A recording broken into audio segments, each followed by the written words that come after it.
3. Hello students. In the second lecture of game theory, we have done graphical method and method of sub games.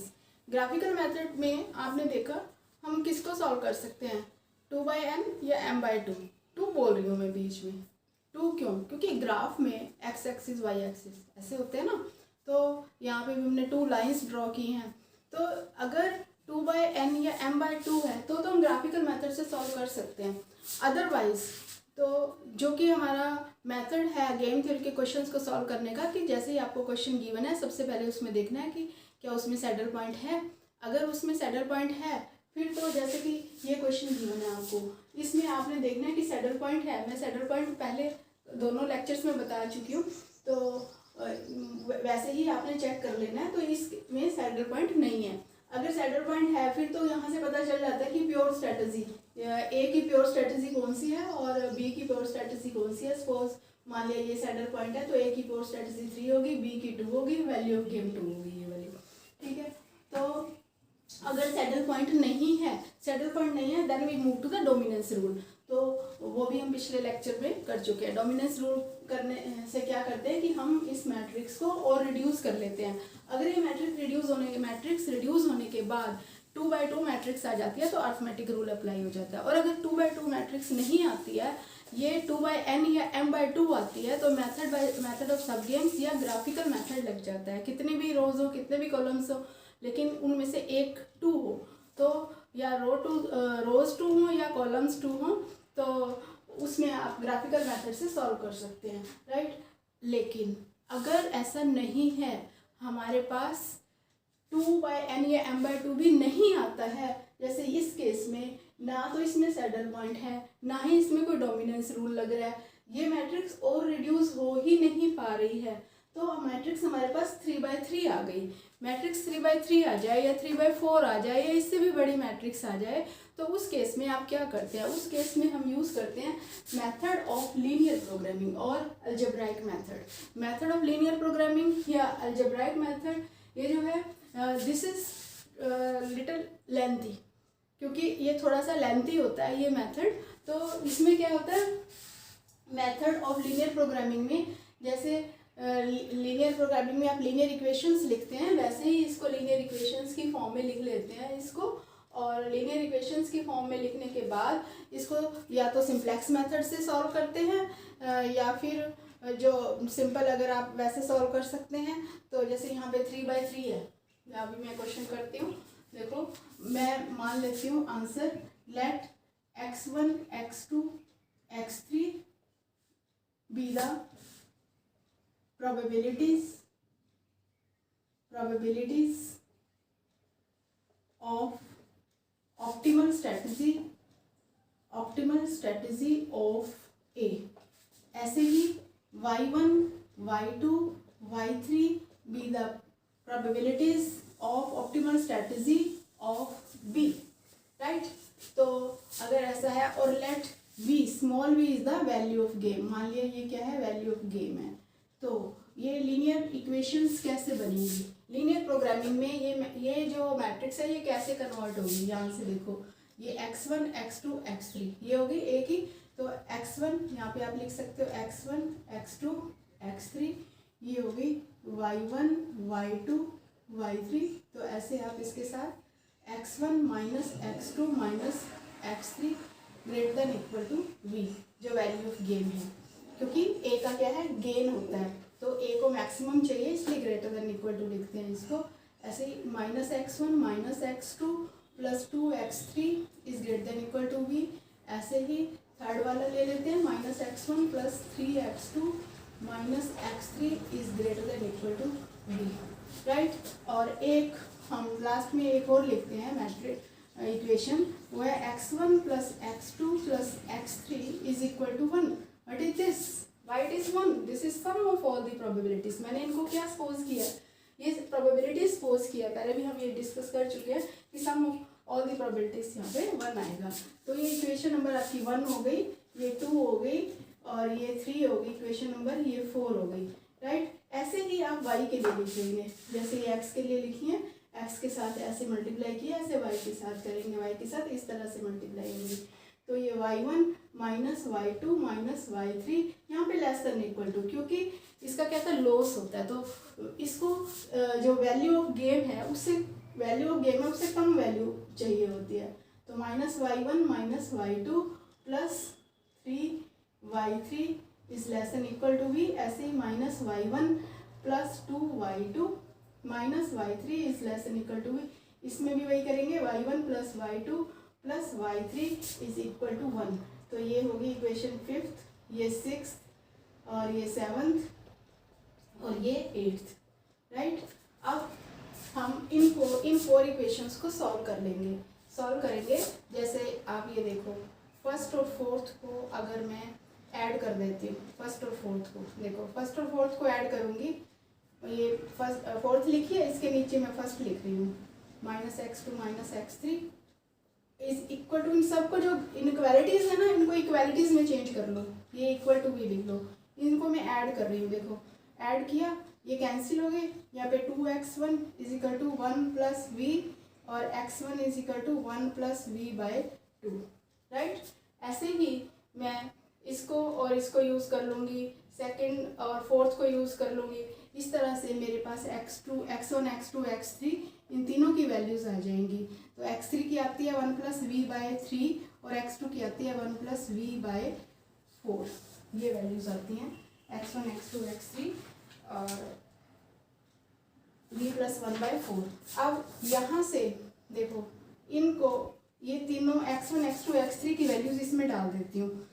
x1 की है 1 plus v/2 plus 1 plus v/4, x2 की plus 1 plus v/3 is equal to 1। यहाँ से मेरे पास v की value आ जाएगी, देखो ये 12 एलसीएम आ गया, यहाँ पे 6 आ जाएगा, इसके साथ 1 plus v plus 3 1 plus v plus 4 1 plus v is equal to 1। तो 6 3 9 प्लस 3 9 प्लस 4 13। तो यहाँ से इसको आप सॉल्व कर लेंगे तो आपके पास v की जो वैल्यू है, v की यहाँ पे v 1 प्लस v है सबके साथ, देखो 1 प्लस v ऐसे। तो इसको आप सॉल्व कर लेंगे तो v की वैल्यू आपके पास आ जाएगी, दिस इज v की वैल्यू -1/13। यहाँ से v की वैल्यू -1/13 आ जाएगी। और ये जो v की वैल्यू -1/13 है, यहाँ पे डालेंगे आप x1 में। जब x1 में v की वैल्यू -1/13 डालेंगे तो आपके पास x1 की वैल्यू आ जाएगी यहाँ से, this is 6/13 and x2 is 3/13 और x3 इज 4/13। ये सिमिलरली बिल्कुल सेम ही आप इन इनइक्वालिटीज़ को, लेसन इक्वल टू को भी इक्वल टू लिख लेंगे इनको, और इन चारों को भी ऐसे सॉल्व करेंगे जैसे हमने इन चारों को सॉल्व किया। और ऐसे ही हमारे पास y1 y2 y3 की वैल्यू आ जाएगी। y1 की वैल्यू आ जाती है बच्चों 6/13 और y2 की आ जाती है 4/13 और y3 की आ जाती है 3/13, राइट। तो अब आंसर, बस ये आंसर ही आ गया। x1 x2 x3 क्या ली थी हमने, क्या ली थी, ये प्रोबेबिलिटीज तो ली थी प्लेयर ए की ऑप्टिमल स्ट्रेटजी की। तो हम क्या लिखेंगे, player A's optimal strategy, player A's optimal strategy, optimal strategy, player A की ऑप्टिमल स्ट्रेटजी क्या है, this is x1 x2 x3, x1 x2 x3 और इनकी वैल्यूज आप लिख लेंगे।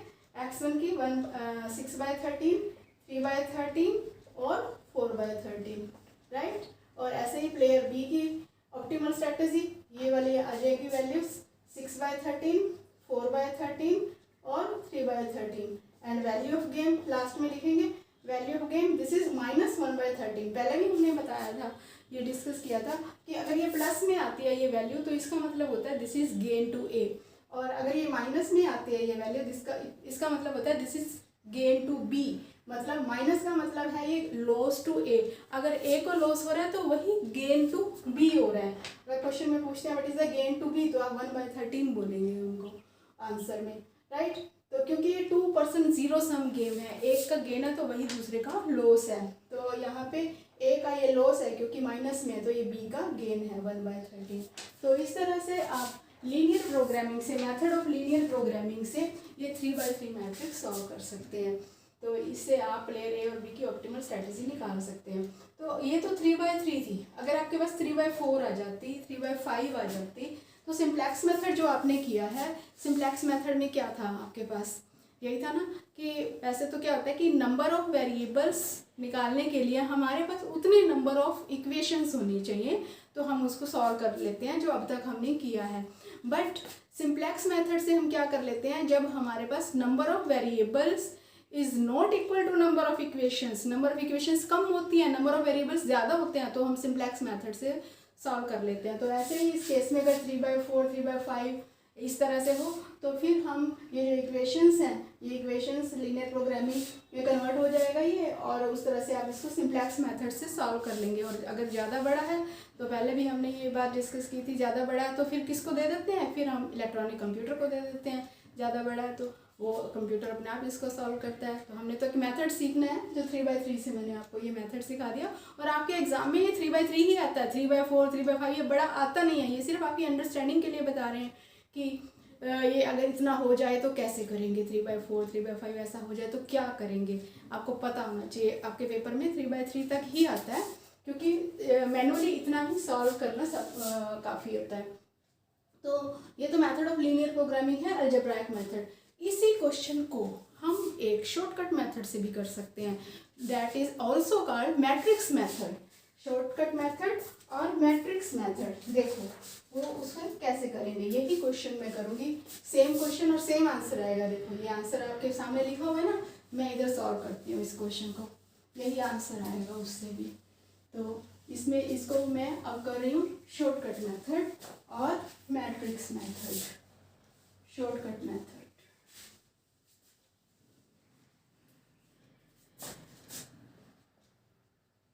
शॉर्टकट मैट्रिक्स मेथड कैसे करेंगे मैट्रिक्स मेथड से, देखो यहाँ पर ये मैं करूँगी first minus second, second minus third, और ऐसे ही इधर फर्स्ट रो में से सेकंड रो माइनस करूँगी, सेकंड में से मैं थर्ड रो माइनस करूँगी।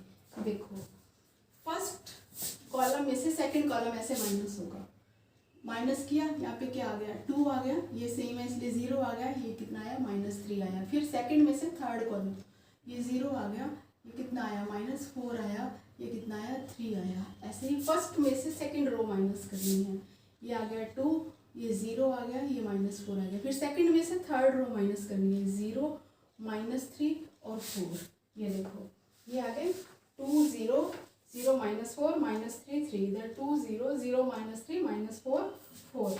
अब यहाँ पे ऑडमेंट्स निकालते हैं।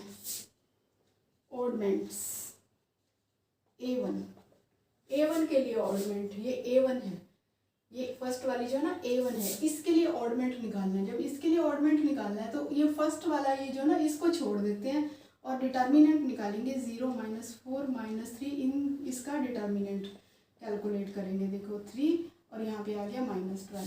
फिर ऑडमेंट A2 के लिए ये बीच वाला छोड़ देंगे और 2 0 -3 3, डिटर्मिनेंट सॉल्व करेंगे, ये कितना आ गया 6 आ गया। फिर A3 के लिए ये लास्ट वाला छोड़ देंगे, 2 0 0 -4, ये कितना आ गया -8 आ गया, -12 8 -6। ऐसे ही आप B1 B2 और B3 निकालेंगे, B1 B2 B3। B1 के लिए क्या करेंगे, आप ये फर्स्ट को छोड़ देंगे, 0 -4 -3 4 ऐसे लिखेंगे, तो यहाँ पर भी ये -12 आ जाता है। और ऐसे ही B2 जो है, B2 आ जाता है आपका 8 और B3 आ जाता है -6। ठीक है, तो अब हम क्या करते हैं, इसी को फिर से लिख के 1 -1 -1 -1 -1 3 -1 2 -1। तो आपको याद होगा कि जब हम यहाँ पर 2/2 मैट्रिक्स को सॉल्व करते हैं, अरिथमेटिक रूल में हम क्या करते हैं, डिफरेंस लिखते हैं, वहाँ पे नेगेटिव माइनस जो साइन होता है उसको हम इग्नोर कर देते हैं। तो ऐसे ही माइनस साइंस को इग्नोर कर देंगे, 12 6 और 8। और ऐसे ही बी के जो ऑर्डमेंट्स हैं, ये बी के ऑर्डमेंट्स आ गए -12 है ना, तो इसको 12 लिख लेंगे, 8 और 6। अब कितना हो गया देखो, 12 और 6 18 और 8 26 हो गया। तो ये हो गया 12/26 6/26 और 8/26। ऐसे यहाँ पर 12/26, 8/26 और 6/26। देखो 2 से कैंसिल हो रहा है, 6/13, 4/13, 3/13।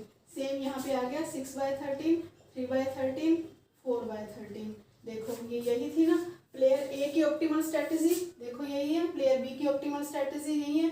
वैल्यू ऑफ गेम निकाल लो आप, ऐसे भी निकाल सकते हैं और इस तरह से भी निकाल सकते हैं। चलो लास्ट क्वेश्चन में आपको ऐसे निकाल के दिखा देती हूँ। 1 के साथ इसको मल्टीप्लाई किया, वैल्यू ऑफ गेम 1 मल्टीप्लाई 6/13, फिर -1 मल्टीप्लाई 4/13, फिर -1 मल्टीप्लाई 3/13।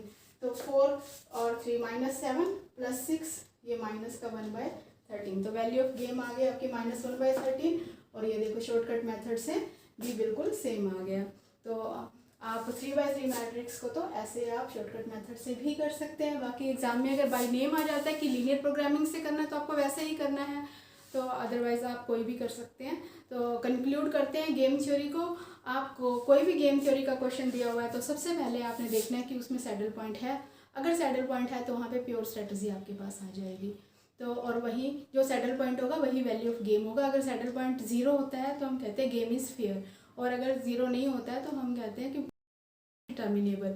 और उसके बाद अगर if the game is without saddle point then we move to the dominance rule. तो डोमिनेंस रूल से क्या करते हैं हम मैट्रिक्स को रिड्यूस करते हैं। जो पे ऑफ मैट्रिक्स, जो मैट्रिक्स होती है ना गेम थ्योरी में, इसको पे ऑफ मैट्रिक्स बोला जाता है। ये सारे पे ऑफ्स होते हैं। तो ये सारे इधर गेन टू ए होते हैं। जैसे ये माइनस वाले हैं तो ये माइनस है तो इसका मतलब ये 1 का लॉस हो रहा है ए को, और इधर वाले लॉस टू बी होते हैं। ठीक है, तो अगर विदाउट सैडल पॉइंट है तो we move to the dominance rule. Dominance rule से हम मैट्रिक्स को मिनिमाइज करते हैं, शॉर्ट करते हैं, रिड्यूस करते हैं। तो रिड्यूस कहाँ तक हो जाती है? अगर 2/2 तक हो जाती है तो फिर हम अर्थमेटिक रूल से या अर्थमेटिक मेथड से उसको सॉल्व करते हैं। तो अगर 2/2 तक नहीं होती है, 2/3 या 3/2, 2/4 या 4/2 ऐसे होती है जिसमें 2 रोज या 2 कॉलम्स आ जाते हैं, तो हम ग्राफिकल मेथड से सॉल्व करते हैं। अगर 2/3 या 3/2 है तो मेथड ऑफ सब गेम्स भी इजी रहता है, उससे भी कर लेते हैं। लेकिन 2/4 या 4/2 तो सब गेम्स ज़्यादा बन जाती हैं, तो फिर ग्राफिकल मेथड ही प्रेफर किया जाता है। तो अगर ये जिसमें 2 रोज 2 कॉलम ना हो तो उसमें ग्राफिकल मेथड नहीं लगेगा। तो फिर इससे भी आगे मैट्रिक्स, इससे भी बड़ी मैट्रिक्स आ जाती है, जैसे 3/3 आ जाती है या 3/4 आ जाती है, कोई आ जाती है, तो उसको आप लीनियर प्रोग्रामिंग मेथड से या अलजेब्राइक मेथड से सॉल्व करते हैं। अगर 3/3 आ जाती है तो आप उसको शॉर्टकट या मैट्रिक्स मेथड से सॉल्व कर सकते हैं। तो इस तरह से आप गेम थ्योरी के क्वेश्चन को सॉल्व कर सकते हैं। Okay, thank you.